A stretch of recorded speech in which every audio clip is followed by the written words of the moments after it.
エキサイティングスポーツ、今日は NBA アトランタホークス対ポートランドトレイルブレイザーズの一戦をご覧いただきます。トレイルブレイザーズの本拠地オレゴン州ポートランドのローズガーデンです。今日のこの一戦の解説は塚本清彦さんです。NBA の開幕キャラバンお疲れ様でした。いや本当に疲れましたけど楽しかったですねそうでしょうね、さあ今日はこの BSNBA 今シーズン初登場のホークス対トレイルブレイザーズということで、ちょっといろいろあって面白いですよね。そうですね。それとスパーズを破るのはブレイザーズじゃないかと言われてますからね。はい、その両チームの新加入の選手をまずご紹介しようと思いますが、ブレイザーズの方はスミス、ピペン、シュレンプといった主な選手ですが、スミスはホークスから、ピペンはロケッツから、そしてシュレンプスーパーソニックスから、その他ジョー・クラインなど、ベテラン選手も入っているんですが、この3人の加入というのはブレイザーズ大きいですね。そうですね。やっぱりカンファレンスファイナルとか競った時にですね、この経験が非常に生きるんじゃないですかね。今いるメンバー、去年のメンバーは非常に良かったんですけども、この3人が入ったことによって余計にチーム力アップでしょうね。そうですね。去年はカンファレンスファイナルまで、マイク・ダンリービーが導いていったわけなんですが、この3人の加入というのでもうチャンピオンも狙えるチームになったんではないかというトレイルブレイザーズです。さあ一方のアトランタホークスはそのブレイザーズからこのライダーとジャクソン2人が入ってきました。ご覧のポイントは得点は1試合平均なんですが、これは大きいですよね。やはり彼の爆発力というのをレニー・ウィルキンスはやっぱり欲しいんじゃないですかね。それぐらいに爆発すると30点ぐらい取りますからね。アイザイア・ライダー、そして、ジャクソンと2人ともですね、今日はやっぱり出されたトレイルブレイザーズを見返したいところですね。見返したいですね、ということもあって見どころたくさんの今日の試合なんですが、映っているのがそのライダーとジャクソン、この2人が活躍しないとアトランタホークスとても苦しいというのは、今日ここまでのところ1勝4敗ディビジョン6位と出遅れてますね。そうなんですよね。自慢のディフェンスがちょっと潰されてるんですよね。ということで両チームここまでの成績をご覧いただきましょう。ホークスの方はなんと平均得点が 101.2 桁です。しかし失点の方は 105.4。そうですね、去年83.4でリーグナンバーワンですから、ここで17点、20点ぐらいですかね、もう多くなっているというのは、やっぱり新ルールの影響か、それとも、ディフェンスが崩壊しつつあるのかもしれませんね、バランスが悪くなってですね。ということで、ホークスとしては今日ディフェンスが一つの何か鍵を握りそうです。それはバックコートでしょうね。バックコートですね。貧乏コールズとかですね、ポイントガードを期待されている選手いますから、それとやっぱりライダーとかのディフェンスがやっぱりバックコートを抑えないとダメでしょうね。ベテランのレニー・ウィルキンズ、もう27年目。さあそして去年コーチオブザイヤーに輝いたマイク・ダンリービーです。ブレイザーズを率いています。さあそれではスタートの5人をご紹介しましょう。まずホークスです。フロントはヘンダーソン、ムトンボ、そしてクロフォード。バックコートの方はアイザイア・ライダーが2試合目の先発、そして貧乏コールズ。今度はトレイルブレイザーズの方です。前3人、ウォレス、サボニス、ピペン。さらにバックコートの方には元ホークスのスティーブ・スミス、そしてデイモン・スタウダマイヤーは地元ポートランドっ子です。という、スターターが今発表になったところ、今日は本当にバランスのいいブレイザーズに対してホークスがですね、どれだけ踏ん張れるかというのは一つね。そうですよね。それでやっぱりムトンボも気になるんですよね。ブレイザーズの方にブライアン・グラントが怪我でいませんから、その部分やっぱりリバウンドが弱いっていうのはあると思うんですよ。ですからムトンボのインサイドとあとバックコート陣が頑張ってもらいたいですね。なるほど。ブレイザーズの方としましてはドレッドヘアのブライアン・グラントが、オフの間の左膝の手術からまだ立ち直れないと。ただ完治してちゃんと直してきてもらいたいですね。そうですね。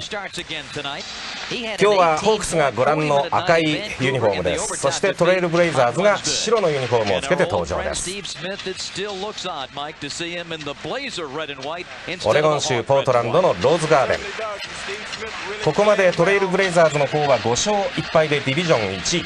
一方のホークスの方は1勝4敗でディビジョン6位と、今シーズンは2試合行うんですが、そのうちの1試合という両チームの顔合わせです。さあ間もなくティップオフです。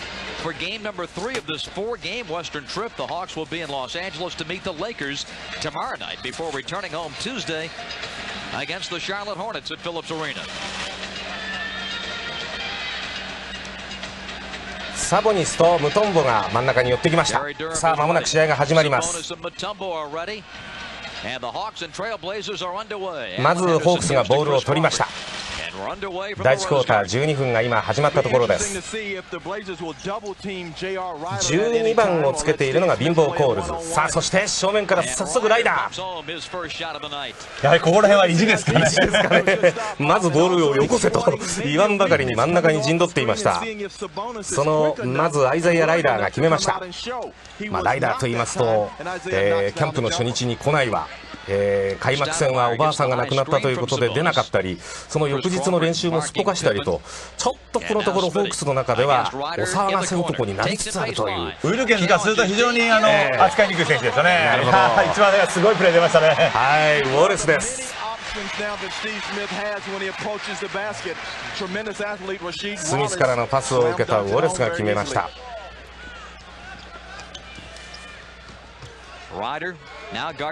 またライダーがボールをキープしています。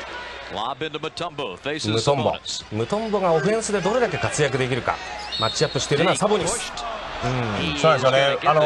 一番最初ルーキーで入ってきた時は15点ぐらいの平均得点を取ったんですけども、その後は2桁は取ってるんですけど10点そこそこなんですよね。その辺でもやっぱりもうちょっと得点を取ってもらいたいですね。そうですね。さ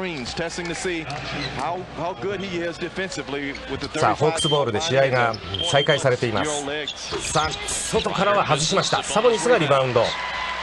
トレイルブレイザーズのオフェンスです。スタードマイヤーが右に振って、さあこちらからオフェンスですね。オフェンスファウル。スミスです。スティーブ・スミスが、こちらも古巣はホークスなんですけれども、そのスミスのファウルです。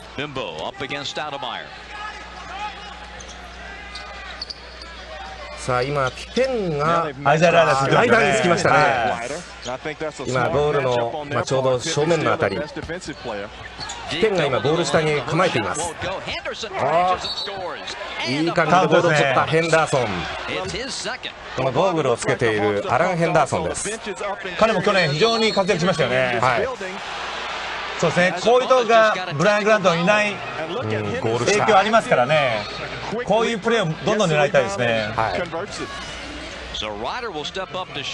こでサボニスにテクニカルファウルがありました。先ほどのプレーで接触してですね、ファウルじゃないかということをレフェリーに言ったんじゃないですかね。そしてライダーがフリースローですが、古巣のローズガーデンの観客からブーイングです。ライダーがまずサボニスのテクニカルファウル分のフリースローです。ジャーメン・オニール出てきましたね。サボニスに変わってでしょうね。早くもサボニスはベンチに戻ります。フォワードのジャーメン・オニール5番の選手がブレイザーズ出てきました。そしてこれはサボニスの、ファウルに対するフリースロー、ヘンダーソンが外しました。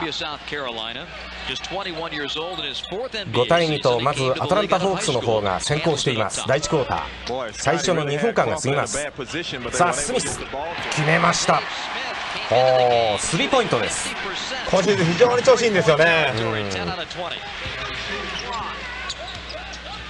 この試合の前までのところですが、スリーポイントの成功率は20本打って10本、5割です。5割というのはもう本当、もう3割か4割ぐらいの間でも非常にいいシューターって言われますからね。そうですね。そういった意味では、古巣のホークスに対してはちょっと痛い今の一発でした。それとやっぱりポートランドは非常にバランスがいいので、打ちやすくなってるんじゃないですかね。なるほど。さあここからデイモン・スタルダマイヤー、あっさりと逆転しました地元のポートランド。ゲームの始まる前に言いましたけど、スタルダマイヤーとスティーブ・スミスにやられたらですね、やっぱり失点は防げませんね、これ。そういった意味ではバックコート陣のディフェンスというのがやはりそのホークス一つの泣きどころではあるんですが、ここでこのオニールにファウルがありました。チームファウル3つ目です。サボニスが早くもちょっとファウル2つということでこのオニールに変わっています。ミスです。ウォレスがリバウンドを取って、さあスタウダマイヤー、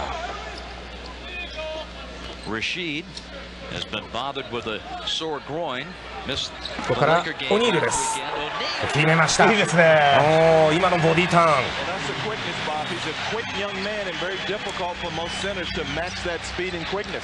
さあこれコールズです。リンボーコールズ決めました。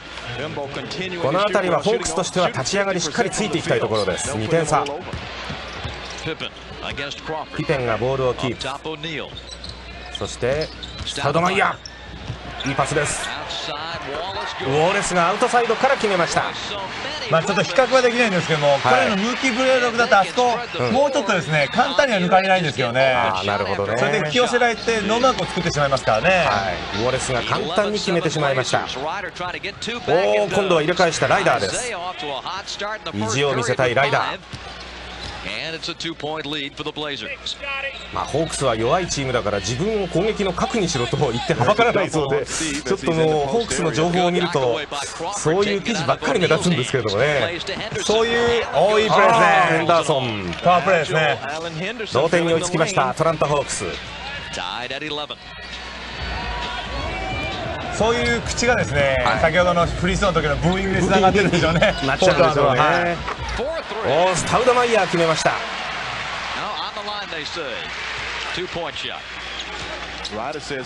追いつかれた地元のポートランドのライダーです。またライダー。この辺りはなかなかいい。やっぱり行ったからにはね、ホークスファンとしてはやってほしいですよね。ただこの試合がまだ先発2試合目です。ピペン、これが入りましたね。13対13。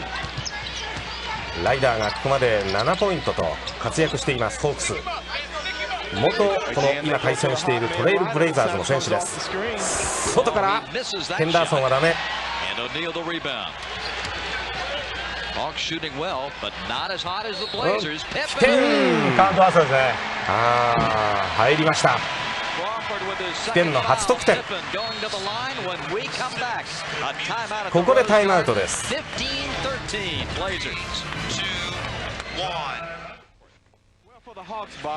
15対13、ピペンのこの試合初得点が決まったところでタイムアウト。ホ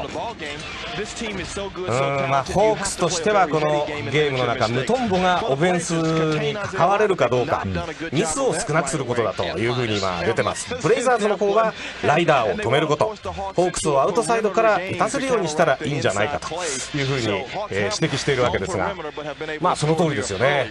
そのムトンボが映っています。今見たらライダー非常に調子いいんじゃないですかね。ピッペンでは去年のですねオールファーストチームのディフェンスするチームのナンバーワンですからね。そうでした。彼のディフェンス技術で優れてますから、それを相手にしてこれだけ得点決めてますから、いいんじゃないですかね。さあそのピペンのフリースローから始まりましたが外しています。さあホークスいいディフェンスですね。カットしましたね。そしてピペンからのパス、すごい。ウォレスです。滞空時間の長い今何か飛ぶのが早すぎたかなと思うくらいでしたけどもリング、どこにほっとでも、ダンクに行けそうな感じですよね。ピペンのパスを受けてそのままウォレスのダンク、これで17点目。明らかに去年のピッペンじゃないですよね。ヒューストンでは非常にセットオフェンスが多くてですね、自分を生かす場がなかったんですけど、こういうポートランドで早い展開になったら本当にいきますね、ピッペンは。なるほどね。9月も末からバークリーとの悪口合戦ということでストーブリーグを沸かせてしまったピペンですが、このトレイルブレイザーズを経由してレイカーズに行くんじゃないかという噂もあったんですけれどもね。その後フリージャクソンやっぱりポートランドが非常にいいチームですからね、もうあそこに入ってしまったらダメじゃないかということをコメントしてますよね。なるほど。さあここでホイッスルです。3秒オーバータイムですね。オーバータイムです。オニールです。しかしそれだけピペンが残ったということはトレイルブレイザーズに優勝のチャンスがあるからだぞということはね、もちろん言えますよね。そうですね。レイカーズは非常に時間がかかりますからね。トライアングルオフェンスに、チャレンジ中のレイカーズではなくこのトレイルブレイザーズを今年の活躍の場に選んだピペンです。ここでウォレス And Dikembe will shoot a pair. 4 team fouls now on Portland. And Deke steps up, looking to get ム that トンボ rhythm にフリー going スローが back 与え at ら the れまし foul た。 line. 57% coming into the game. Yeah, Deke needs to get that 65 and higher. 決めました。今日最初の得点です。 And also to keep going to the free throw line. ザイールのキンシャサ出身のムトンボ、本名を言いますとディケンベ・ムトンボ、ムポロンボ、ムカンバ、ジェアン・ジャオク・ワムトンボという長い本名を持っていますね。まだね30代、33ですか、はい、これからの選手なんですが、このホークスの中でどれだけ活躍できるか。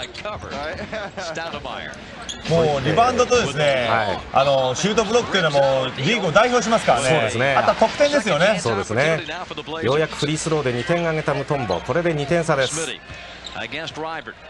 さあ、新しいルール改正であの姿勢でのドリブルが5秒以内というふうに制限されていました。今スミスはパッと戻ってシュートを打ちましたからね。ただ今シーズンですね、この5秒ルールというのはなることは多分ないでしょうね。そうですか。それぐらいもう浸透してますから。なるほど。はい、すぐリングに向くようにして1対1を始めてますよね。かなりしかしイライラしている選手も多いでしょうね。さあ、ムトンボ決めたのはムトンボではなくてヘンダーソンです。ヘンダーソンのタップです。さあ逆にピペン4得点目です。ただポートランドトランジションは早いですね。早いですね。切り替えが非常に早いですから、これが得点非常に伸びますね。現在19対17。ホークスとしてはなんとかしっかりついていきたいところです。第1クォーターの残り5分を切ったところ、ピペのいいディフェンスですよね。はい、この辺りはトレイルブレイザーズとしてはこの点を取った大きな意味がこういったところにも出てくるわけですね。スティーブ・スミスも非常にディフェンス頑張りますから、はい、その分で非常に大きいですよね。さあスタウドマイヤー、決まった。6点目です。スタウドマイヤー。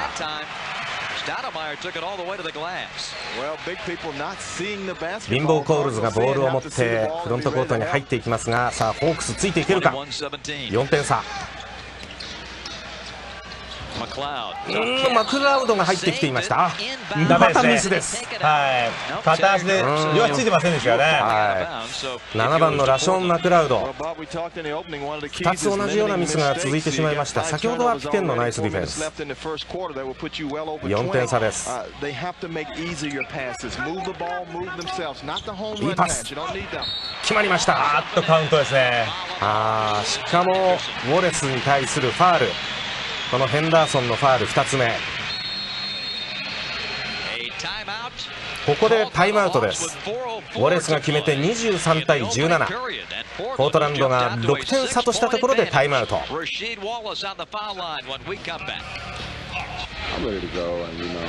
こでライダーのインタビューです。ベンチからスターターに変わったことについて聞かれまして、準備はできてるよ、ウィルキンズヘッドコーチの求めていることを僕はよく分かっているからだと思う。でもチームのためならベンチからでもスターターからでも構わない、いろいろやってみているんだというふうににこやかに話していますが、この発言がですね、82ゲーム続けばチームのリーダー的役割できるでしょうね。なるほど。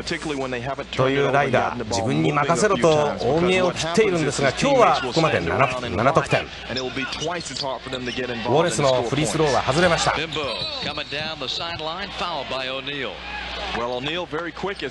でオニールが貧乏コールズに対してのファールです。非常に積極的に前から当たってますよね。はい、ここら辺も非常にポートランドが変わったところですよね。コールズは今日2得点ですがフリースローが与えられました。O'Neal goes out. So Sabonis and O'Neal each with 2 personals in this opening period. Antonio Harvey, 29 years old, out of tiny Pfeiffer College in Meisenheimer, North Carolina. The first free throw by Bimbo Coles is good. His 3rd point tonight. Excellent at the playmaking position. Bimbo in the last 2 games, 16 assists and only 1 turnover. これで4点差。 Free throw is good. 23-21. Coles again pressuring Stoudemire, taking some time off the clock. 23対21となっています。イリーガルディフェンスですね。イリーガルディフェンスです。ムトンボ。ちょっとウィルキンズヘッドコーチもっていう感じなんですが、今年からあれですね、イリーガルディフェンスの規定もちょっと変わったんですね。そうですね、今ボール持ってるサイドありますよね、リングとリングを結んだ真ん中割ってですね、ストロングサイドというんですけども、そちらのイリーガルディフェンスはなくなりましたね。なるほど。さあウォレス、今日も早くも10点目です。当たっていますラシード・ウォレス。ポートランドというのは誰が2桁取るかって分かんないチームですから面白いですよね。なるほど。出てくる選手みんな得点力があります。ムトンボがここでピッペンにファウルです。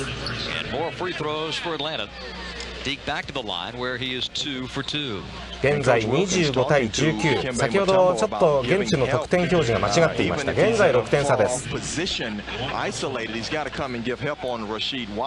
ドコーチ歴27年目というレニー・ウィルキンズですが、今シーズンは表情が冴えません。それはやっぱりあれだけ選手変えるとですね、レニー・ウィルキンズでもやっぱりチームを作るのに2年3年はかかるでしょうね。ムトンボ3点目はやはりフリースローから。外した。アントニオ・ハービーが入ってきています。そしてピペンがボールを持ち込んだ。スミスがボール下へ行きますが、カット。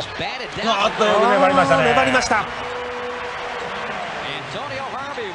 34番のアントニオ・ハービーが決めました。27対20。ヘンダーソンです。ヘンダーソン頑張って第1クォーターで8点目です。5点差。ライダーのファウルですね。ライダーですね。今年はああいう接触とか厳しいですからね。そのライダー1つ目のファウル。ここまでのフィールドゴールパーセンテージ、ポートランドトレイルブレイザーズなんと 81%。いやいや、ホークスの方が 57%、14分の8なんですけど、ですからゴール下とかですね、ノーマークになる確率が高いんでしょうね。なるほど。ですから見ててですね、去年よりアトランタのディフェンスがあっさりしてますね。あっさりですか。それぐらいなんかこうディフェンスにしつこさがありませんね。またあれですね、イリガルディフェンスですね。またですね。このいわゆるウィークサイド、ボールのない方のところでムトンボ、これで2つ目ということになります。レニー・ウィルキンズもさっきと同じ表情ですね。ムトンボは俺は悪くないと言ってるような様子ですが、スミスが打ちます。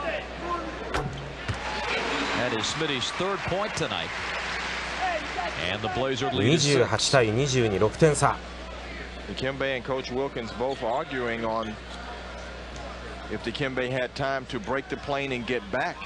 ムトンボはまだ今日はフィールドゴールは1つもまだ決まっていません。3得点はすべてフリースロー。そして守りの方でも2つのイリーガルディフェンス。競り合いはブレイザーズボールですよね、今は。このヘンダーソン頑張ってるんですけれども、アトランタのもう一つの欠点というのがですね、パワーフォワードの方が人気が少ないんですよね。なるほど。その前オフェンスファウルですね。オフェンスのファウル、スミスです。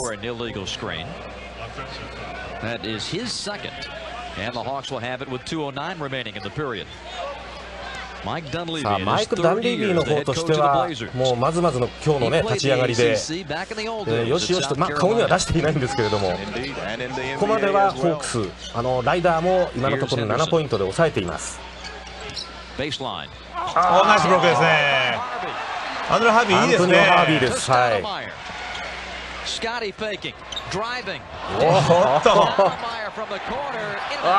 決まればよかったんですが。さあ逆にコールズが持ち込んでいいパスです。おっと、ここら辺がまだ2年目でまだ若いですね、ロシュ・マクロードは。はい、マクラウド。うわーっとこれ決められた。いやいや、スタウダマイヤーから、はい、いいパスが行きました。デーモン・スタウダマイヤー、地元出身ですからお客さんも喜んでいるローズガーデンです。さあライダー、久々。ここら辺は非常にトレイルブレイザーズがやることなすことをいい方に言っています。それとやっぱりボールに対する集中力が上ですよね。なるほど。お、またホイッスルです。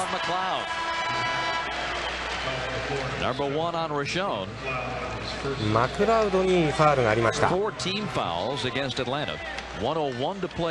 ファウル4つ目です、アトランタ・ホークス。さあ点が今8点差。ジョミ・ジャクソンが出てきましたね。はい、トレイルブレイザーズから今年ホークスにライダーと共に移ったジャクソンが出てきました。スタウダマイヤー、くっついていたコールズにファウルがありましたが、コー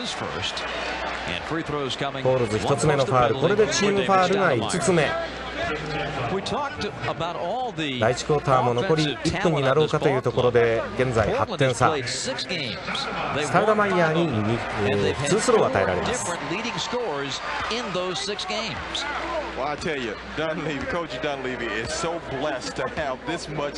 今シーズンの成績が出ていますが 13.7、トレイルブレイザーズの各選手見るとみんな去年の平均を少しずつですがね、はい、上回ってますよね。それで2桁を取ってる選手が、まんべんなく多いんですよね。それを見てもですね、やっぱりチーム力っていうかチームのオフェンスが偏ってませんから、ディフェンスとしてはやりにくいでしょうね。なるほど。中もよし外もよし、スタウダマイヤーも今のフリースロー2投決めて8点です。コールズから外に振って、ようやく打ったマクラウド。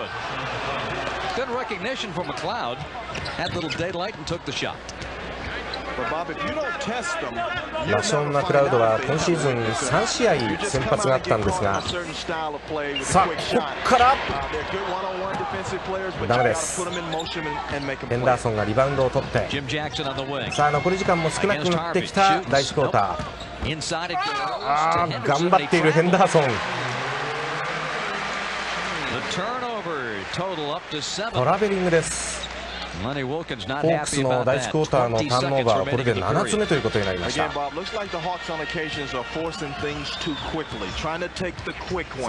う第1クォーター時間がなくなりました。そ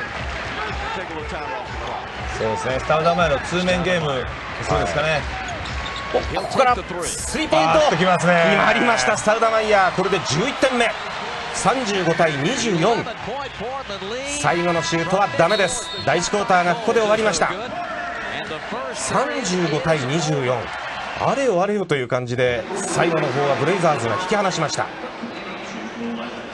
初っ端からトレイルブレイザーズの方がそのバランスの良さを見せて11点の差をつけました。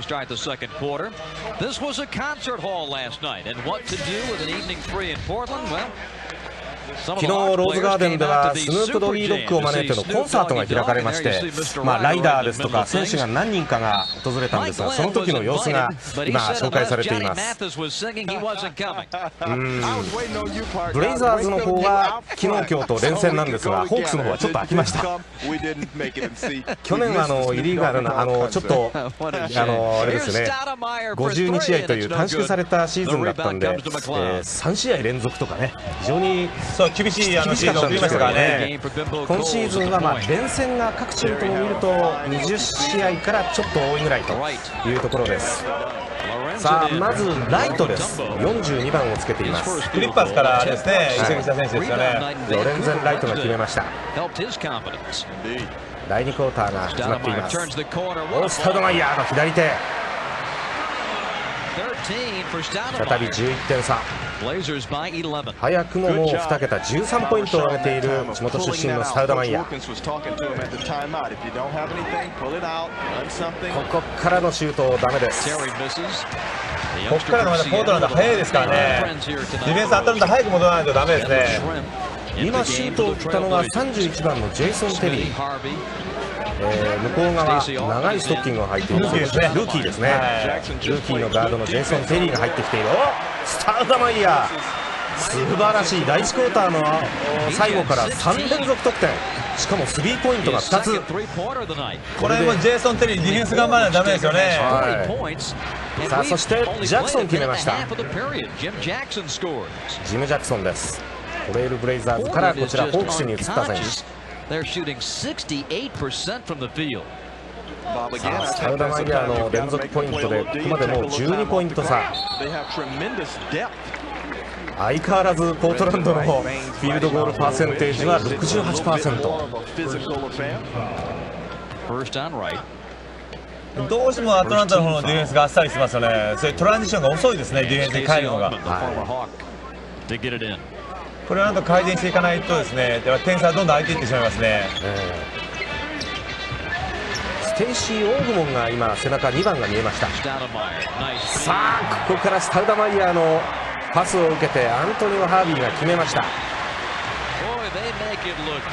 ハービー4ポイント目。スタウダマイヤーいいですね。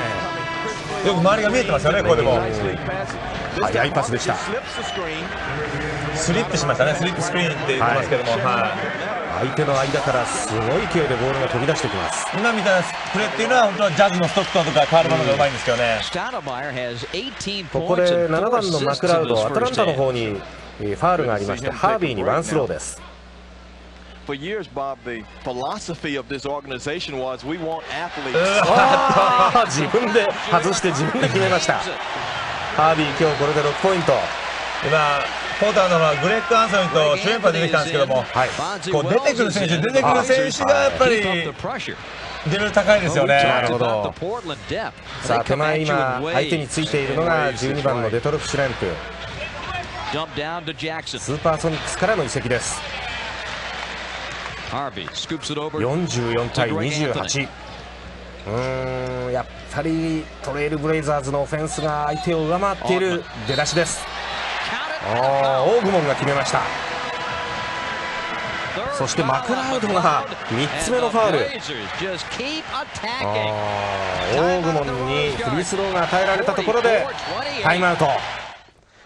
ところでオーグモンと言いますとね、ピペントの6対1のトレードの中入ったんですけどね、ロケツいったんじゃないのという方が多いと思うんですが、なんかその後でですねウェーバーにかかってこれでブレイザーズに戻ってきた。そんなのありかと思うんですが、もうあるんですね。あるんですね。やっぱりサラリーキャップの問題とかですね、いろいろあるんでしょうね。つまりオーグモンとしては6対1ですから最初から価値はちょっと低いんですけれども、トレードに出された上にウェーバーですからかなり価値が下がって戻ってくるということになるわけですよね。さあそのオーグモンフリースローを決めて3ポイントです。そういう意味では強いトレイルブレイザーズの中でもオーグモンのような選手はちょっと見せたいところですよね。フィールドゴールパーセンテージまたポートランドトレイルブレイザーズ 70% 台に戻してきました。オーグモンとあれですね、グレッグ・アンソニーだったら同じ大学で同じやってましたからね。なるほど。このバックコート陣というのはやりやすいんじゃないですかね。そういうつながりというのはありますね。さあスティーブ・スミスがパスアウト。決まった。アンソニーです。今度はアンソニーのスリーポイント。面白いようにやってますね。ベンチメンバーがこれだけ決めればですね、それだけポートランドのベンチメンバーが実力高いってことですね。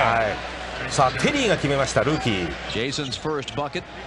彼なんていうのはあと 2,3 年したらすごい逸材になるんじゃないかと言われてますね。アリゾナ大学の4年の時も22点ぐらい取ってるんじゃないですかね、平均で。ドラフト1巡目10位でこのホークス入っています。さあしかし第2クォーターまだ3分台のところで20点差、さらにシュレンと決めました。それとポートランドのこの野党率が高いですね。70% を超えているというデータ先ほど出ましたけれども、すごいですね。それだけアトランタのディフェンスがやっぱりソフトなんですね。ソフト。途中から出てきたアンソニー、シュレンプ、その前にオーグモンと面白いように決めました。さあテリーです。テリーが連続得点、20点差。Augman in on さあオーグ Jackson. モン、 Dips, had it あ、これ knocked away. あっとまず取られましたね。うわ決めた。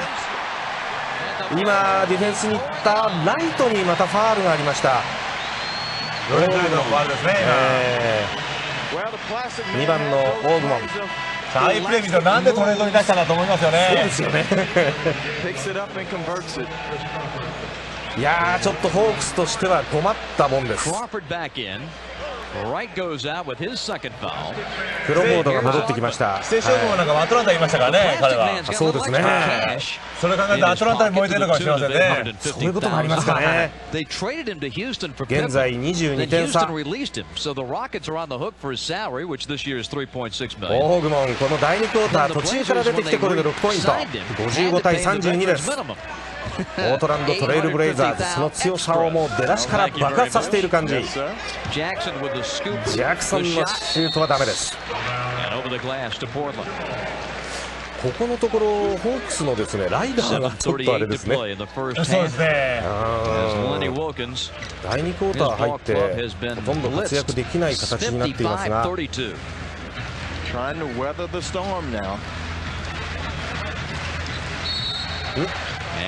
ォードファウルですね。ポイント取るときに手を使ったのかですね。クリス・クロフォード3つ目のファウルです。5-team foul, so Portland with 7:27 to go in the quarter moves into the bonus. まだ2年目という選手。 Detlef Schrempf. しかしこれはレニー・ウィルキンズもちょっと頭痛いですね。ウィルキンズが考えることが浸透するまで時間かかりますからね。やっぱり若い選手多いですから。さあスーパーソニックスから移籍してきたシュレンプ、これで3点目。And coming off the bench, a two-time sixth-man award winner in the NBA. And one of those guys that brings multi. 本当にしかしブレイザーズとしては主力スターターが本当にベンチで休む時間も長くなってですね、いい形になってきますよね。そうですね。それぐらいにですね、後から出る選手信頼できますよね。なるほど。25点差まで開きました。まだ第2クォーターは半分も過ぎていません。ホークスは何とかしたい。ライダーがボールを持つとちょっとブーイングに包まれる、元古巣だったローズガーデンですがダメです。シュレンプからオフェンスファウル。オフェンスファウル取られましたね。ここでタイムアウト。6:59 to go in the second. Blazers shooting 74%, lead さあ by 25. 57対32。 Let's check out the action above the rim 残りまだ tonight. 第2クォーターは7分あります。 Allen Henderson scored 8こ in こ the まで first の period. 映像が出てますが、そうですね。一番最初は始まった時は良かったんですけどね。このトランジションの速い展開のオフェンスを抑えることができませんね。アトランタは。With the follow ム shot. トンボがオフェンスではフリースローの3点だけというのはやはり計算違いです。 It's going to be Atlanta ball after the timeout. Jim Jackson to get it in. さあそしてこのアイザヤ・ライダー、 Early moments, but none since.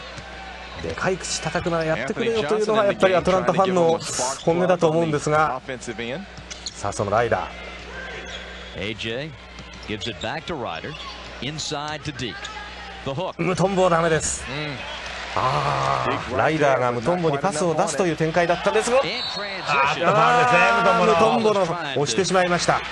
Balance on the high wire. ここら辺がですね、今でもアーリーウープでパス出してるんですけども、視線のディフェンスがないので簡単にパス出されてしまうんですよね。だからムトンボボールを見て帰らなくちゃいけないんですけども、後ろ側のボールを見えてませんね。なるほど。ラシード・ウォレス。 Terrific player at North Carolina for Dean Smith. ウォレスですとかピケンですとか本当に余裕を持ってねプレーができてますよね。それとこの辺のパワーフォワードとスモールフォワードの選手たちのやっぱり走力がすごいですね。なるほど。それがアトランタのディフェンスを崩壊させてますよね。今のところサボニスがベンチに引っ込んだまんまですが、それが逆にいい方向を生んでますよね。なるほどね。早い展開にできますからね。サボニスは多分バックコートにいるぐらいにもう攻めちゃってますからね。なるほど。いたとしても。ムトンボのファウルを受けたウォレスが2投とも決めました。これで59点。すごい得点力ですね。そうですね。いや本当危うくダブルスコアになりそうです。スリーポイント打ったのはテリーです。はい、ジェイソン・テリーですね。ジェイソン・テリールーキー、今日これで7点目、24点差です。Ryder with the overplay runs over Terry Durham. No harm, no foul there on Terry. アイゼア・ライダーもちょっと照れ笑いでしょうか、何かこう笑いを浮かべながらのプレーになってしまいました。ブロックしました今は。ムトンボ本領発揮です。シュレンプ、塚本さんが最初の方でおっしゃいましたけど、あっさりしたディフェンスですね。そうですね。またシュレンプはうまいですよね。なるほど。ムトンボありますからフェダーウェイ気味に打ちましたからね今。さあホークス見せたいところですがまたダメ。ジム・ジャクソンのシュートの外れた。またシュレンプです。今見てるの分かりますけど、ムトンボが絡まれてですね、ムトンボの帰りが遅いですよね。ですからインサイドがあえてノーマークになってしまいますね。またトレイルブレイザーズのフィールドゴールパーセンテージ70。ムトンボこれはカウントされません。カウントにはなんないでしょうね。なりません。その前のファウルでしょうね。この辺頭いいですね。シュレンプです。やるだけやって相手にやらせません。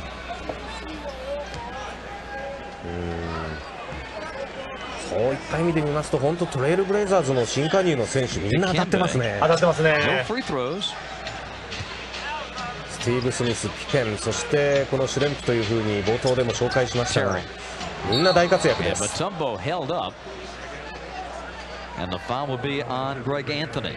ッグ・アンソニーファウルがありました。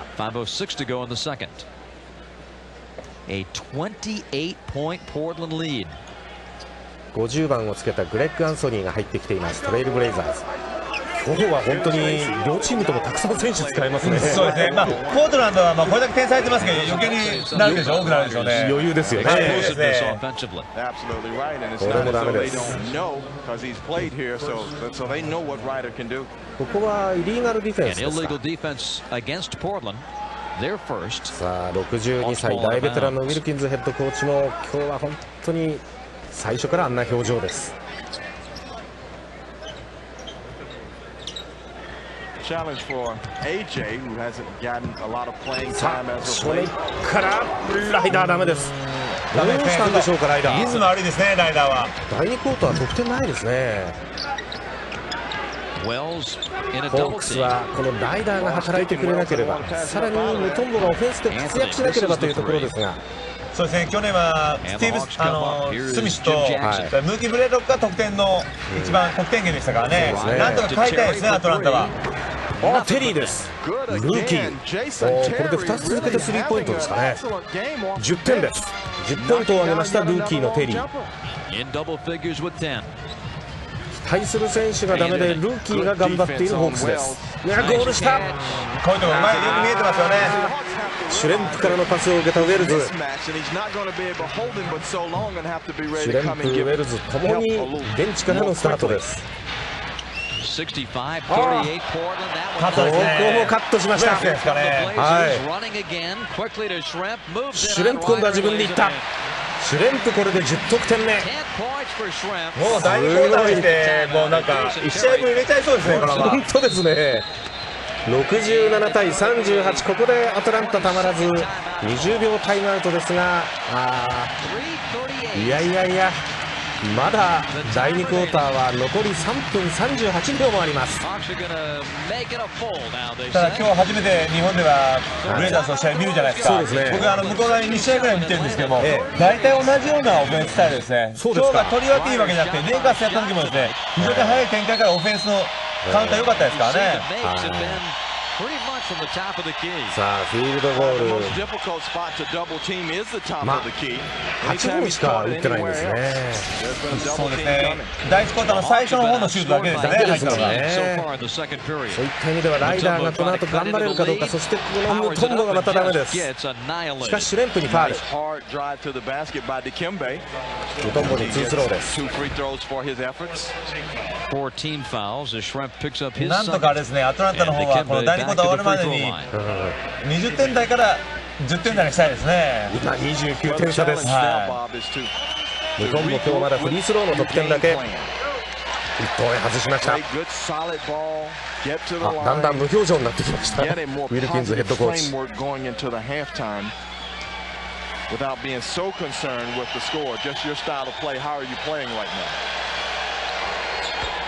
ようやくムトンボ今日4点目です。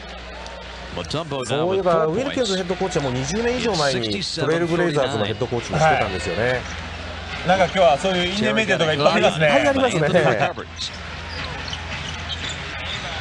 ボンジュエルス、ウェルズ4点目。これ30点差ですね。ちょっとこれはアトランタ・ホークスとしてはなんとかしなくてはという状態をもうはるかに超えています。またライダーが持ってうろうろしている間にホイッスル。オグモンのファウル取られましたね。ここはオグモンですね。はい。まあ新ルールですね。なるほど。フリースローラインの延長線より向こう側で、まあディフェンスの立場で言いますとね。はい。バックコートがフロントカート入ってフロントコートのフリースローラインの延長線上ですね。はい。そこまでは手を使ってはいけないということですね。いけないということですね。And Wallace out for Portland as Ryder lines up his second free throw attempt. ラシード・ウォレスもベンチに今下がりました。もうスタートのメンバーはいないじゃないですかね。さあライダー2投目、ようやく第2クォーター初得点ですが、2投目外しました。そうですよね。ピッペもいませんし、そうですね。早いですね。またようやく戻ってきました。全員控えですね。ベンチから出てきた選手ですよね。参りましたねこれは。オグモンに対するライダーのファウル。もう天など汗が引いちゃってます。1クォーターしか出てないんですよね。いやこれがポーターの強さですね。これ本当目の当たりしてますね。今セカンドクォーター前ですけども、はい、マイク・ダンリービーも左打ち輪の状態ですが、オーグモンのフリースロー。ローズガーデンのお客さんはもうたまらないでしょうね。これは本当ですね。現在首位、まだ1敗しかしていない地元のチームが今日ももう大量リードです。左利きオーグモン2つ外しました。29点差。なんとかしたいホークスはまた外れた。ジェイソン・テリーのシュート外れました。速い動きです。シュレンプこういうところうまいですね。相手が寄ってくると止まると見せて、それでまたあれですね、相手のバランスというかリズムを狂わしてシュート決めてますね。シュレンプこれで12点目。71対40、ついに30点差を超えました。このクォーターだけこれ今36点目ですからね。すごいですねこれ。すごいことになってきました。ここでアンソニーにファウルです。ルーキーテリーに2スロー。孤軍奮闘ですね、ジェイソン・テリーだけが。はい、ここまで10ポイントです。まあルーキーですから相手もちょっとマークが甘いのかもしれないですけども、彼なんていうのは2年3年前ですかね、NCAA チャンピオンになってますね。今いるビビとかあれと一緒にバックコートをやってですね。なるほど。2つとも外してしまいましたテリー。オ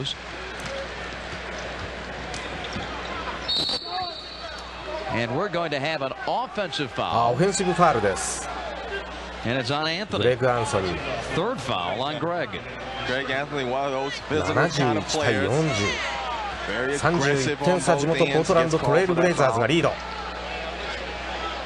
I can't remember the last time an Atlanta Hawk team was so happy to have halftime. I can't either. さあライダー。ようやくシュート。今のはヘンダーソンですね。ライダーが外してヘンダーソンが決める。これで2つ目。ヘンダーソンはこれで10ポイントです。前半が終わった時に一体この点差がどうなっているのか。ようやくリバウンド取りましたホークス。こういうところでやっぱりガードにパスがあんまり早く回らないんですね、はい、ですから早い展開のオフェンスができませんね。一つ止まってしまいます。これはミスですね。ヘンダーソンにファール。ヘンダーソンも頑張ってるんですが、それに今のはファールしないとそのままファーストブレーキもらって終わりですね。そうですね。それぐらいハリバックできてませんね、はい、アトランタの方が。チームファール8つ目、ヘンダーソンは2つ目、ボンジュウェルズにフリースロー2つです。helped mentor on the court here in Portland last season. ただここまでのゲーム展開を見るとですね、去年83.4でリーグナンバーのディフェンスですよね。そうですね。新ルールの影響というのはやっぱりトレードによって選手が変わったことが、ディフェンスのチームとしてのディフェンスが良くなくなってますね。これバランスですね。ウェールズが2投とも決めて、ついにこれで30点を超えて31点差。さあなんとかしたい。ライダーからテリー、そしてヘンダーソン。頑張っているヘンダーソンが決めました。ヘンダーソン12点目。前半も残り1分を切っています。ベンチメンバーだけでこれだけの大量得点を守ってます。アンソニー、グレッグ・アンソニーは5点目。まだ 73%、フィールドゴール成功率が 73% のものすごいトレイルブレイザーズのオフェンスです。険しいですね。いやー、もうレニー・ウィルキンズもお手上げ状態といった前半です。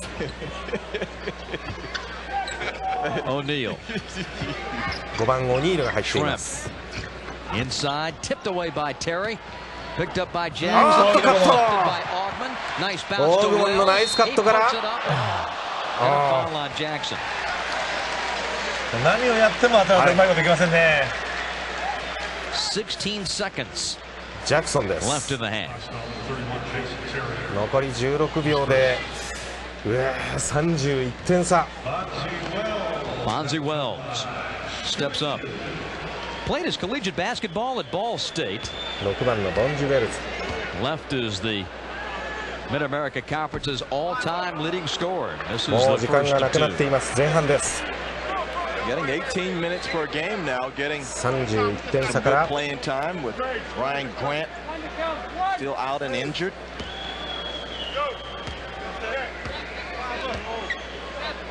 Wells second. これで32点差。ホークスの最後のオフェンスになります。このクォーターだけで41ポイントというトレイルブレイザーズ。 Terry, the pull-up three. Rebound to right with 4 seconds. これもダメです。 Ryder. さあ時間がない。ここで前半終了。 And what a first half. 地元ローズガーデンのお客さんが湧いています。トレイルブレイザーズがなんと76対44。前半だけで32点のリード。いやいや、このクォーターだけで相手の得点と同じぐらい上げてしまいました。塚本さん、本当にここまでご覧になって、今、ハーフタイムのスタッツが出てますが、フィールドゴール 73% っていうのはですね、もう異常なんですけど、アトランタのディフェンスが情けないですね。ただアシスト17っていうのはこれも経験の差ですね。もう非常に周りがよく見えてますね、今日のポートランドは。なるほど。その他リバウンドでももちろん圧勝しているポートランド。なんか 73% フリースローみたいですね。そうですね。あとブロックショットなんかも本当アトランタについておかしくないですけどね。はい。ムトンボがいますからね。そういった意味ではもう本当にもう一方的に殴りつけているというような状態です。そしてスコアリングリーダーズが出ています。これ見てやっぱりルーキーのテリーがよく頑張ってますよね。そうですね。ヘンダーソン、テリー2人が2桁の得点。一方のこちら、タルダマイヤー、そしてウォレス、シュレンプ、危険。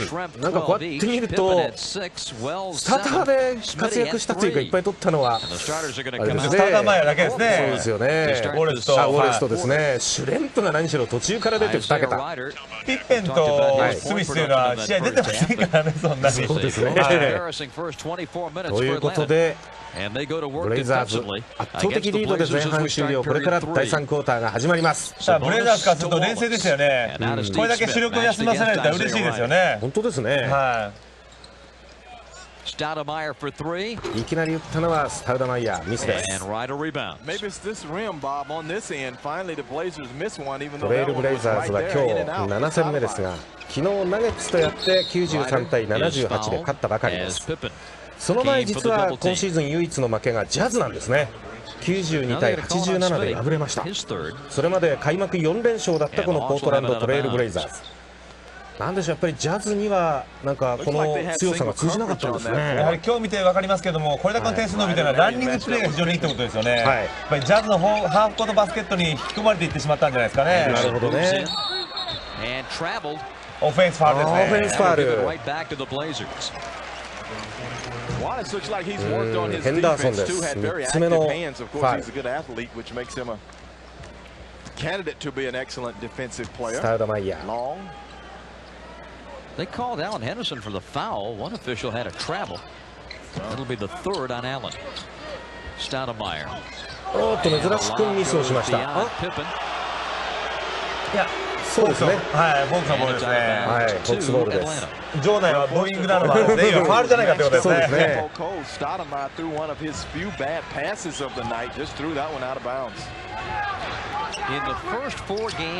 ールズがキープ、スタウダマイヤーマークですが、その向こう側でファウルがありました。スティーブ・スミスでしょうか。ス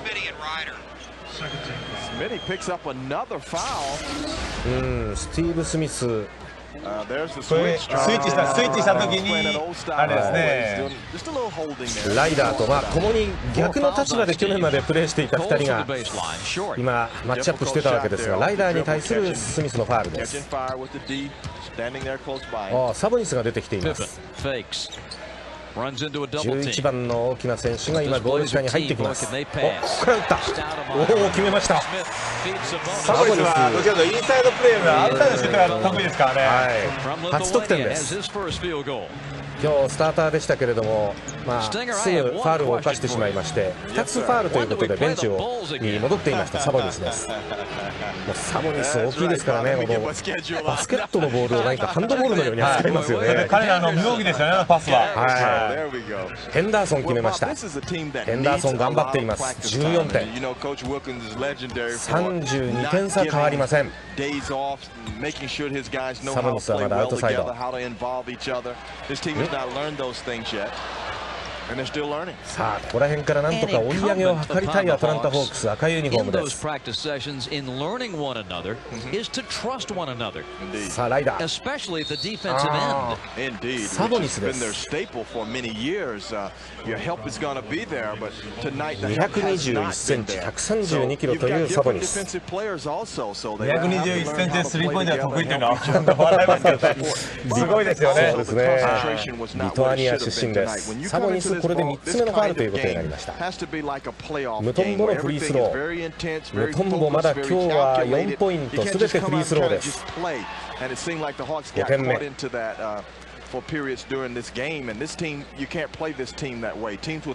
31点差。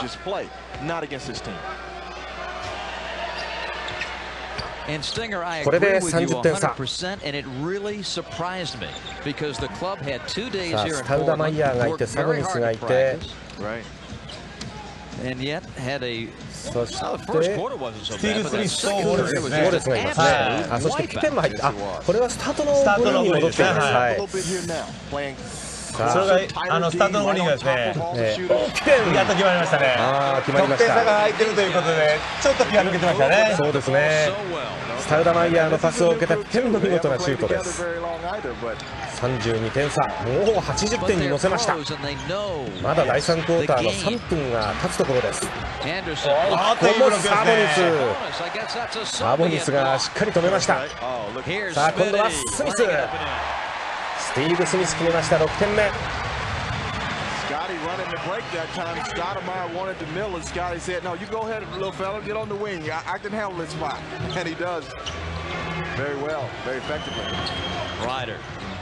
ライダーがもう一つです。これもダメです。先ほどから画面の下に時々こう乱れが出てきますが、この映像はアメリカのテレビ局が制作した映像でお伝えしております。さあスタウダマイヤーが決めて、これで84点。スタウダマイヤーこれで18点です。今日はなんか、ポートランド全員が2桁いくそうな感じでちょっと待ってください。それぐらい得点というか、もう野党成功率が高いですね。なるほど。ヘンダーソンがこれで16点、1人で頑張っている感じです。あともう1人ルーキーのジェイソン・テリーも頑張ってるんですが、今は出ていません。さあライダーなんとかしてくれというところがホークスファンだと思うんですが、またダメです。今日ライダー何が悪いですかね。オフェンスのセレクト、今の打たされてますよね、完全に。もう一歩下がって遠い距離で打ってますからね。ライダーっていうのは小17ぐらいですね、フリースローラインの延長線上からですね、それぐらいのところで1対1、ポストアップもできますね。そこら辺のところをやっぱりピッペンとの相性ですかね、なかなか1対1できませんね。あそこら辺のシュートは頭がいいんですよね。前の試合でようやくスタメンにこう登場したライダーなんですが、その時も悪くてですね、その時はなんかチームメートのせいにしちゃったらしいんですが、さあサボニスから始まった速いパス回し、ここは失敗です。トレイルブレイザーズ、まあ味方がディフェンスしてくれないからダブルチームを相手にしなきゃなんなくて、それでダメだったのさと言っちゃったんだそうですが、一言多いですね。生みかねなくてちょっとリーダーシップっていう部分をちょっと欠けてるかもしれませんね、その言葉。さあジョンソンが決めました。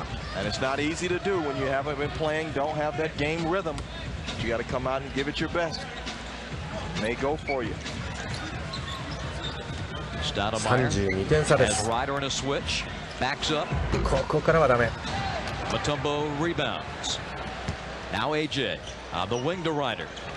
ライダーなんとかしてほしい。スリーポイントです。ようやく来ました。これで2桁11点目に乗せてきたライダー。おいパス、起点のパスをスミスが決めました。楽しくやってますよね。ですね。楽々と言いますかね。こうなってくるとアトランタのディフェンスがあっさりしてるっていうのもね、もちろん一番の原因なんでしょうけれども、去年までのアトランタではないですよね。また今度はピペンです。2桁に乗せてきました。ピペン10点目。去年の失点が83点ですからね。はい、それがもうサードクォーターの半分残り9分ぐらいでいっちゃってるわけですから。そうですね。ライダー、2つ続けてスリーポイント。ようやくライダーが当たってきました。14点目です。14点取れば立派ですけれども、でもね、やっぱりこのチームの中では彼が働かないと。この点差での14点ですからね。はい、これはノーカウント。今ライダーがスミスに対するファウルです。ポートランドにいたライダー、アトランタにいたスミス、それが入れ替わっての今日の試合です。今度はスタウダーマイヤーですね。スタウダーマイヤーですね。白が入った成功7本。どっちかっていうとリングを向かって左側のが攻めてる回数多いですね。そうですね。それから向こう左利きですから、そっちの利き腕の方のコートの方が多いんでしょうね、オフェンスラインが。さあタイムアウトが解けてスミスのフリースローからです。89点目、また31点差。ライダーが2つのスリーポイント少し追い上げたんですが、何かとんでもないところで30点差というところで攻めに合っていますアトランタ・ホークス。ス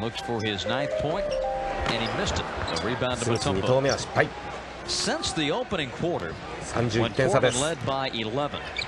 赤いユニフォームアトランタ・ホークスのオフェンス。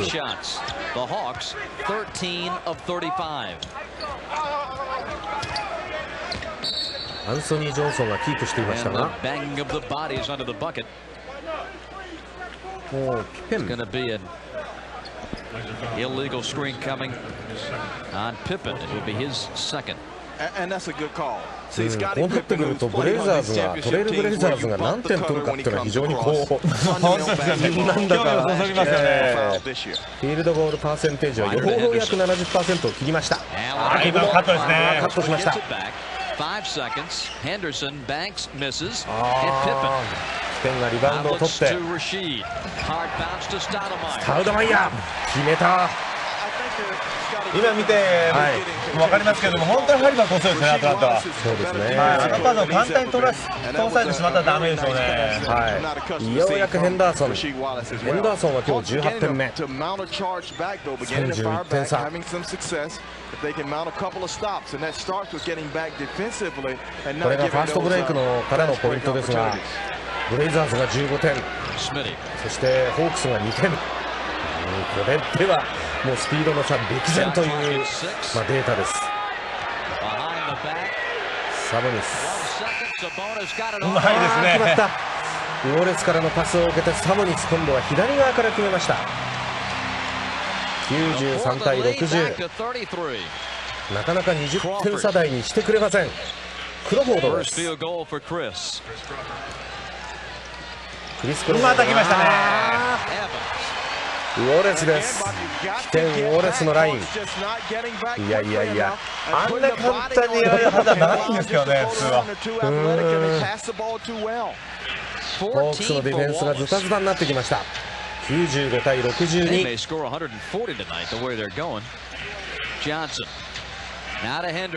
ンダーソン。サボニスですね。4つ目のファウルがクリス・クロフォードに対するファウルです。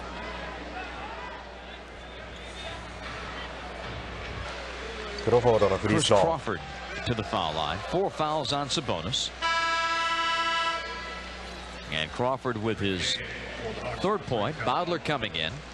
こで3番をつけましたボードラーが入ってきました。ルーキーです。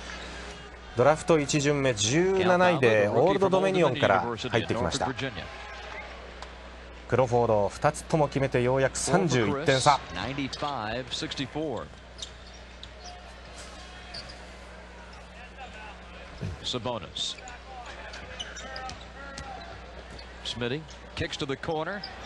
ペンダメです。小柄なライダーにサボニスがゴーンといきましたが、なんとかしたいんですけど、これトップコーっていうのはなんか見えてきませんね。どうしてもバスケットっていうのはやっぱりディフェンスからリズムを作っていきますから、あれだけファーストブレイクでですねやられるとですね、どうしてもこの点差を縮めるってのは無理でしょうね。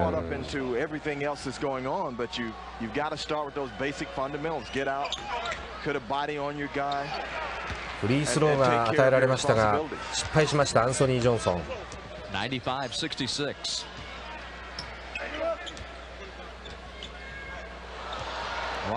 さあライダー、しかし攻めきれません。スタウダマイヤーがぴったりついていました。さあここからジョンソン、アンソニー・ジョンソンが決めました。6点目です。95-68 with 2.5 to go in the third. Pippen. ペンが一旦戻してスタウダマイヤー。サボニス。サボニスダメです。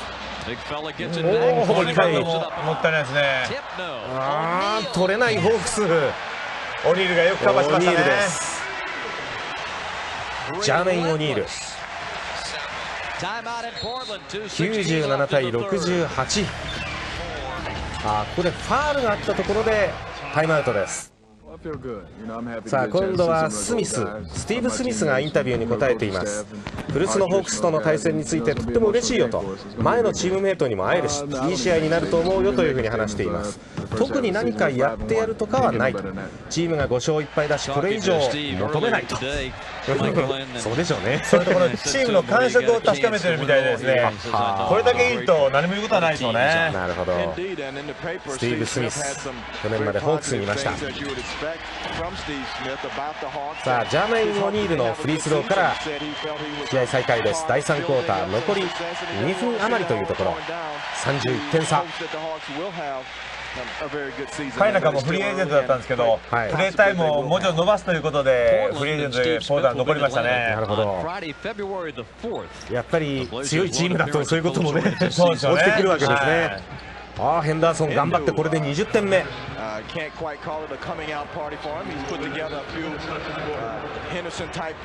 うやく28点差というところになってきました。今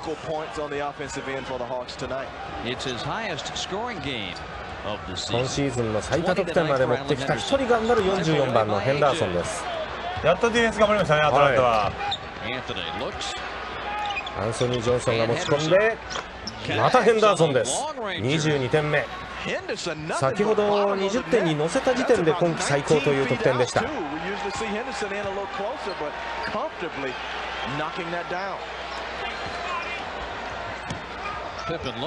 あスタウドマイヤーにボールが当たる。いいパスです。すごい。ジャーメイン・オニール決めた。これで100点ですね。100点に乗りました。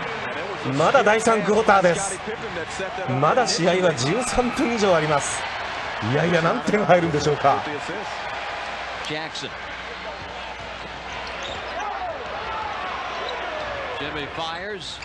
ダメです。ジム・ジャクソン。なんかジム・ジャクソンもアイザーランドもいいとこ見せてくれませんね。そうですね。2人してこのトレイルブレイザーズからホークスに移ってきた2人。ここでまた点は下がりました。これはこのままゲーム出てきそうにないような気がしますけどね。そうですか。これはトレイルブレイザーズのヘッドコーチのダン・リービーも楽ちんです。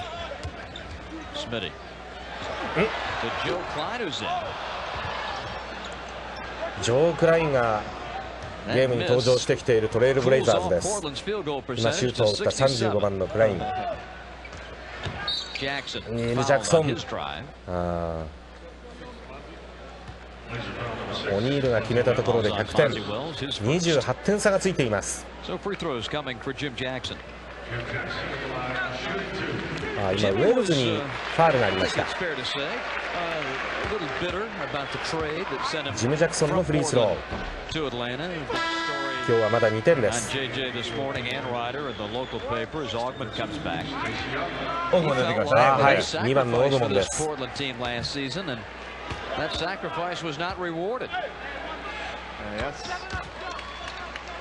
27点差。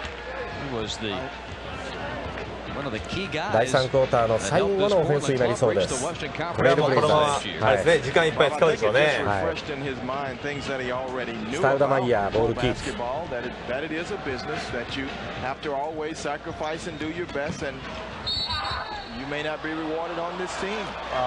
れはオフェンスファールですね。スタウダマイヤーちょっと調子に乗りすぎました。2つ目のファールです。第3クォーターの最後の方のプレーです。100対73。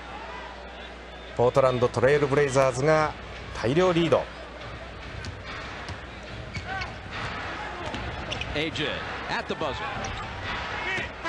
外れたところでダメです。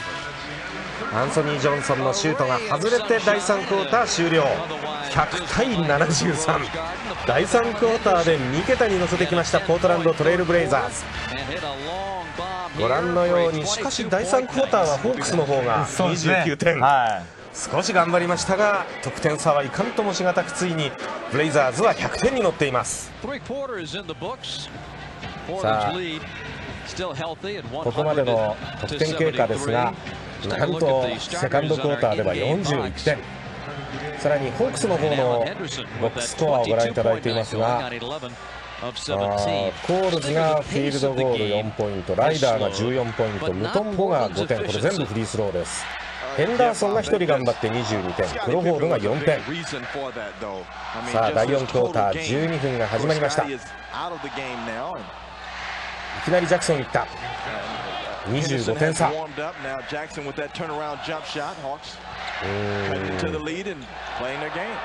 なんとか早く20点切りたいですね。そのためにこのディフェンス1本1本積み重ねるしかないでしょうね。ここはブレイザーズがゆっくり攻める展開になってきました。オーグモンのパスからジョークラインが決めましたか。そう、ファウルもらいましたねこれ。2ポイント入った上でファウルはボードラーがファウルをしました。アトランタホークス。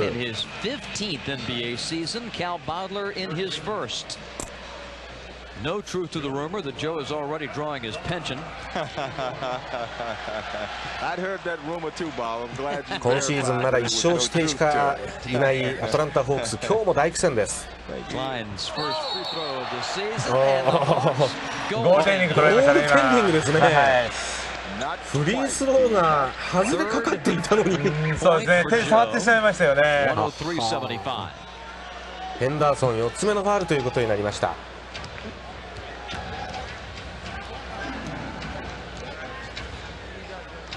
103点まで点数を伸ばしているポートランドトレイルブレイザーズ。ヘンダーソンハンコミスですね。もうなんとすべないですね、アトランタは。ブレイザーズは6番のウェルズも入ってきていますが、リバウンド頑張ったブレイザーズ。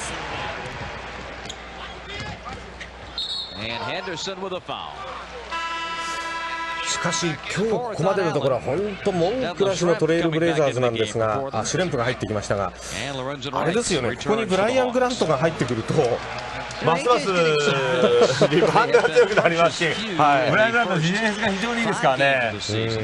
ますます強くなりますね。そうですよね。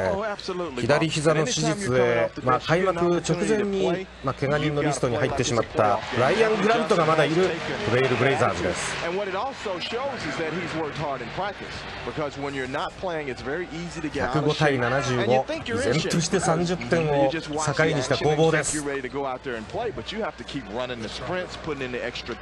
リス・クロフォードが決めました。う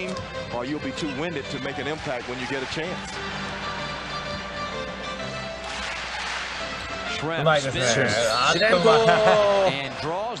倒してしまいました。カル・ボードラーのファール。ボードラー2つ目です。あの辺は経験の差ですよね。フェイクに簡単に引っ掛けてしまいましたね。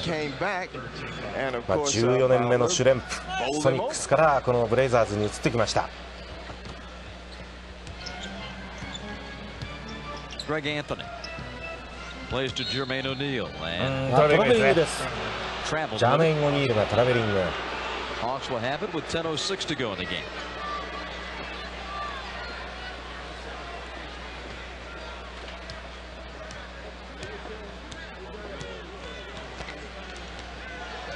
うなってくるとブレイザーズの死角をですね、弱点をこの試合から見つけるってのは非常に難しいと思うんですけどね。難しいと思いますよね。それぐらい好調ですからね。今、点差がちょこっとずつ詰まっているというのも、ブレイザーズが点数が空きすぎて、ちょっとあれですね、切れてますね、ブレイザーズの方が。さあ、ここでタイムアウトです。ポートランドトレイルブレイザーズ。去年はディビジョン1位でプレーオフに進出しました。そして6シーズン連続でプレーオフ1回戦敗退だったんですが、去年はまずサンズをスイープして、そしてその後、ジャズを4対2で破ったんですよね。そしてカンファレンスファイナルでは今度はスパーズにスイープされてしまいました。ということで、去年は混戦の中でもブレイザーズ強いぞというふうに言われて、結局カンファレンスのファイナル止まりだったわけですが、今シーズンこの補強とかですね経て、ここまでのところで塚本さんはどういうふうにご覧になりますか？僕はもう今スパーズとですね、いい勝負かポータルが強いかというところでしょうね。スパーズも確かにですね、ツイッターはディフェンスがすごいんですよ。5試合終わった時点で80点切ってますからね。すごいですよね。それを考えると、このオフェンス力を持ってポータルのやらしてみたいですよね。なるほど。どういうゲームなのか見てみたいですね。そうですよね。それとポータルの唯一もしか弱点があるとしたらセンターの部分ですね。サボリスがやはりそのロビンソン、ティム・ダンカンをつけるのか、その控えがジャーメン・オニールですからね。ジャーメン・オニールですね。線がまだ細いですから、そこら辺がもしかしたら唯一のポートランドの欠点かもしれませんね。なるほど。さあルーキー、いいパス、大きすぎました。ここら辺がそうですね、ポートランド全然違いますよね。逆です。危ない。またボードラーがファール。あれだけいいですね、ファーストブレイクを出して失敗して逆にああいうのを出されるというのがですね、トランジション切り替えですね。切り替えがやっぱり遅い選手が多いんでしょうね、アトランタは。ライダーはちょっと恥ずかしそうにタオルをかぶっていますが、ウェールズもこれで10得点です。106対77。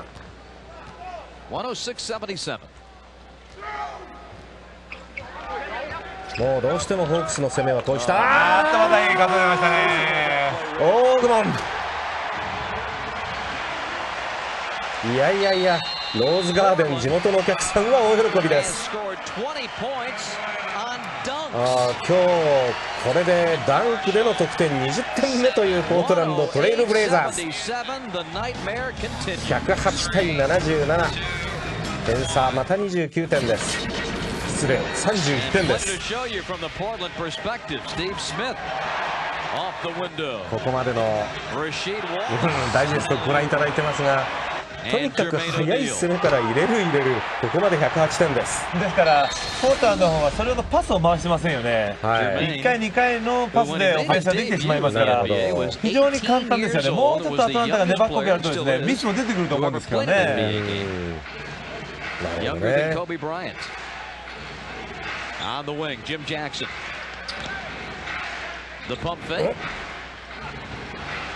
逆にアトランタの方は難しいオフェンスやってますよね。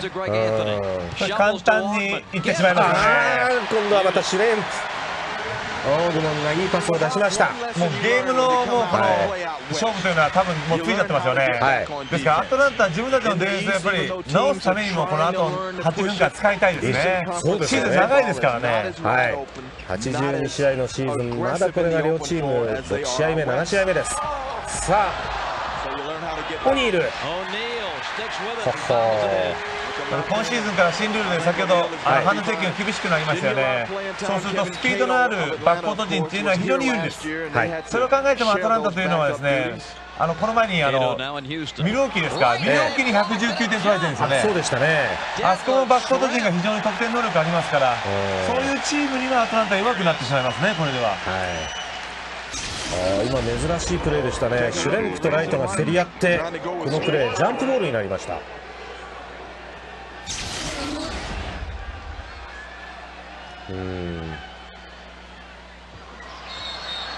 Bad toss.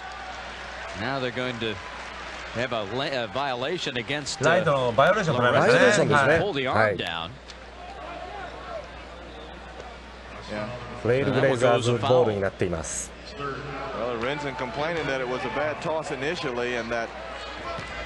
ルール変更もあり、そして新しく生まれ変わったチームのバランスもありということで、アトランタ・ホークスは今日は本当に惨憺たる様子になってきてしまいましたが、またシュレンプです。今日16点目、114対77。こういうところでこういう経験を持った選手がですね、やっぱり一番いい状況判断しますから、抑えようがないですね、ポートランドのオフェンスは。なるほど。それでこういうプレーが出ます。アンソニー、50番のアンソニーも途中から出て7点目。このネバダ・ラスベガスのガードコンビがいいディフェンスしてますね。なるほど。新人テリーです。テリー今日12点目。ナイスパス。今の何気ないんですけど、シュレンプのパス非常にうまいですよね。なるほど。クラウドが出てきました。6:29 left. For the Blazers, Antonio Harvey comes in.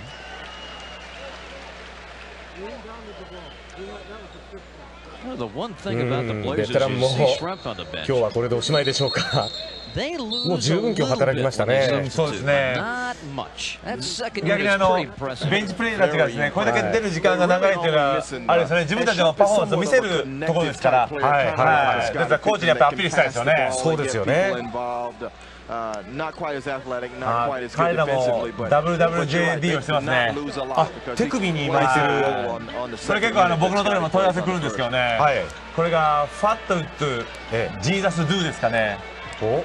神は何を考えるかという意味なんですけれども、やっぱ頭に来た時とかですね、頭に血が上った時にそれを抑えるためのジーザスグッズみたいですね。手首に巻いてるんですか。はい、それを手首に巻いてですね、今アメリカで非常に人気があるみたいですね。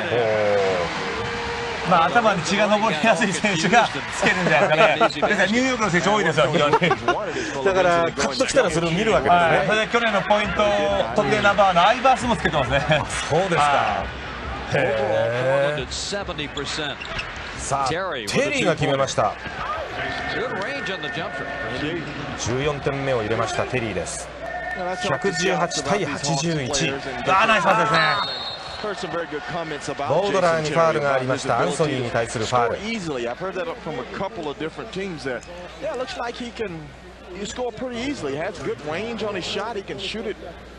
もう点差は37点と開いています。アンソニ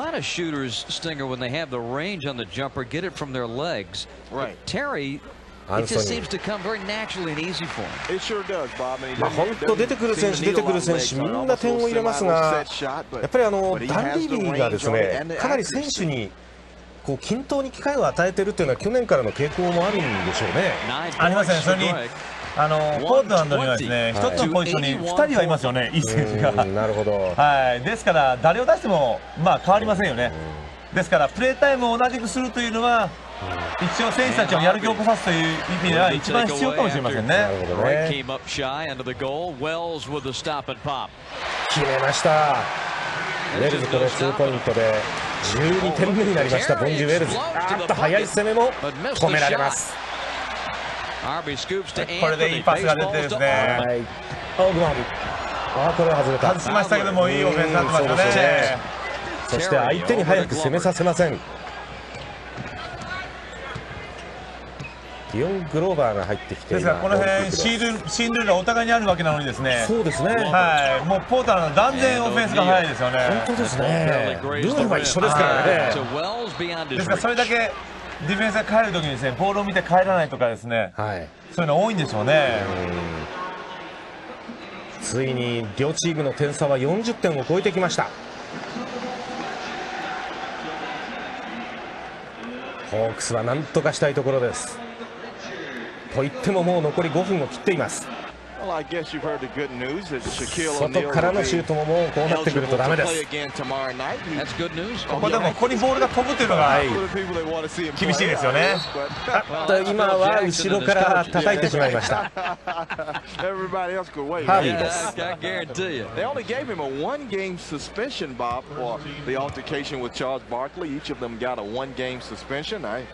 これでまだチームファウルが1つというトレイルブレイザーズです。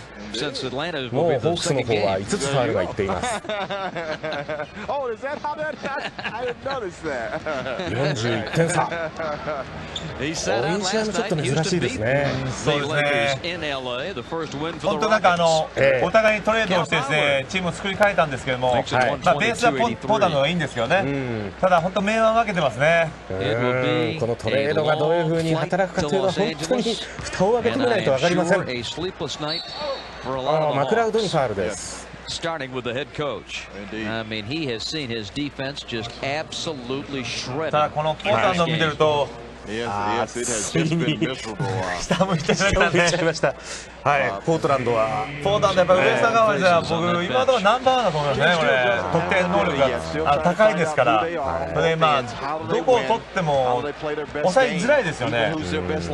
もしくはサンアントニオではやっぱりティム・ダンカンを抑えればいいとかですね、レイカーズはシャキールとか、シアトルだったらゲイリー・ペイトンとかですね、そういうのを抑えるところがあるじゃないですか。ただポーターの今回のピッペンがダメでもウォレスが良かっかったですね。主連符が活躍したりとか、スタートダウン前は得点前半だけで16点取ったりとかですね。本当まんべんないですよね、オフェンスの攻撃が。本当にブライアン・グラントがこれでいないんですと。そうですよ。これでもしか戻ってきたらインサイドがもっと強くなりますから。さあまたテリーが決めた。お頑張ってます。スリーポイントです。あとはそのプレータイムですね、それをダン・リービーが考えてモチベーションを下げないことだけでしょうね。なるほどね。みんながやる気を保ったまま82試合いけるかどうかと。はるか昔にポートランド1回NBA チャンピオンになってますからね、あとは90年代2回ファイナル出てるんですけど2回とも負けてますよね。ですから今シーズンは非常にチャンスですね、ポートランド。なるほど。残り時間まもなく3分です。In my 4 years of Atlanta, the team yields so many dunks in one game. I know Dikembe hasn't played さあ much tonight, 外 but から still. も外した。 Here's Wright laying 決 it め in. ました。 Good job by Wright in the ロレン trenches. ゼン・ライトが決めています。 125-88. オニール決めました。 2m11 あるんですけど非常に柔らかくて、こういうのが大気の片鱗というのはあるんでしょうね。はい。オニールと言いますと今21歳、NBA デビューが18歳。コビー・ブライアントよりも若くしてデビューというね。ドラフトは一緒だったんですけども、年がね。それで入ってきた時はジャミオ・リールの方が能力的には高いんじゃないかと言われたんですよね。なるほど。それぐらいの逸材ですね。もうライダーはおどけてます。これはちょっとまずいですね。昨日のですね、見に行った感じ。そうですね。本当ですね。さっきのコンサートの感じですね。ちょっと試合中だよと言いたくなるような。ここら辺がアイザーランドのやっぱりリーダーシップを本当は持ってもらいたいですよね、選手を。激励するとは言いませんけども、やってもらいたいですね。なんかチームをまとめてもらいたいですよね、アイザーランドが。そうですね。そのオニールのフリースローからです。現在127対86。だんだん計算するのが億劫になってきましたが、41点差です。失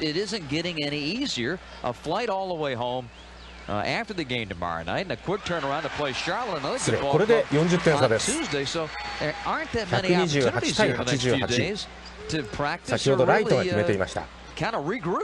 No, it's not, Bob. But strange thing, it's about NBA games and seasons. 決めました。ライトがこれでチーム連続得点です。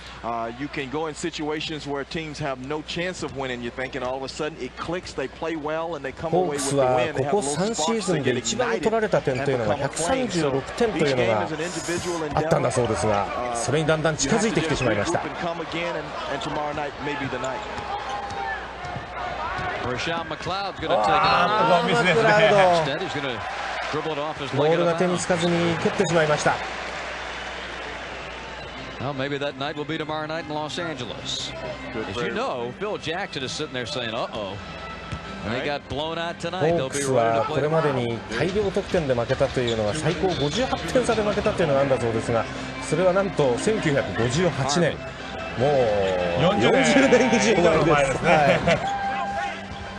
それに次ぐ記録はこれまで35点差というのが82年、64年と2度あるんだそうですが、どうやらそれは超えてしまいそうです。今その38点差あります。いやー、こちらの方はスタウダマイヤーも汗が引いていますし、プレータイム短くて20ポイントですからね。そうですね。確率が13分の8が非常に高いですよね。ですね。またマクラウド。こういうプレーをやってるとですね、使われなくなってしまいますよね。なるほどね。まだ2年目のマクラウドです。残り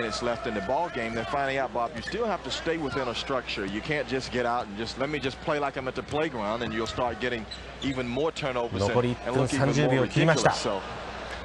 どうやらブレイザーズの嵐のような得点も少しは収まりましたが、そうですね、ちょっと集中力が変えてきましたね、状況通り。こちらの方もダメです。ライト外しました。おにら、ちょっと荒っぽくなってきました。今戻ってませんからね、アトランタのディフェンスが。そうですね。ウルケンズがですね、これからどうするのかみたいな無謀ですけども、今シーズンでこのチームが変わるっていうのは非常に厳しいものがありますね。残り1分を切っています。手で止めてしまいました。オニール決めてこれで130点。All teams, all players that have played a number of years in the NBA ムトンボもムッとしています。They ultimately will ましてアトランタの休養がありましたからね。それでこういうゲームをするというのは非常に寂しいものがありますよね。そうですね。10日グリズリーズとオーバータイムにもつれ込む混戦だったんですが、そこから時間は3日空いています。中2日空いているわけですね。ファー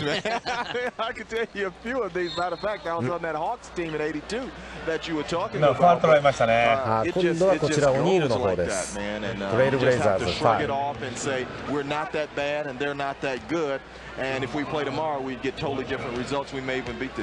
マクラウドの得点が決まってさらにワンスロー。37点差。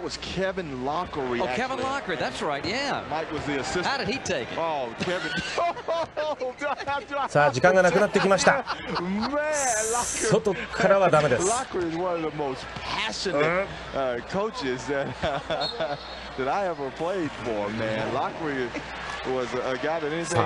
ホークスのレニー・ウィルキンズヘッドコーチがどうするのか。やっぱりこの人が映りますね。ライダーもうちょっと集中してませんよね。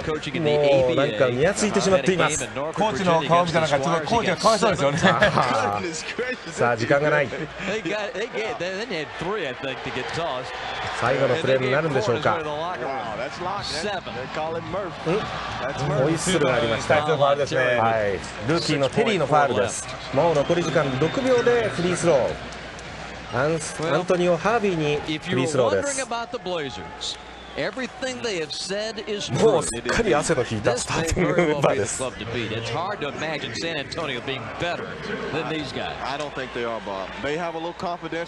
トランタは今後ですね、やっぱり歴代ナンバーワンの勝率を誇る勝利数ですね。レニー・ウィルキンズがやっぱりどう変えるかですね。ベテランヘッドコーチの腕の見せ所と言ってしまえばそうなんですが、大変なことになりそうです。ただ彼にしたら珍しく失点が多いチームを作ってますよね、これ。さあ最後はグローバー決めました。時間がもうありません。これで終わりそうです。試合が終わりました。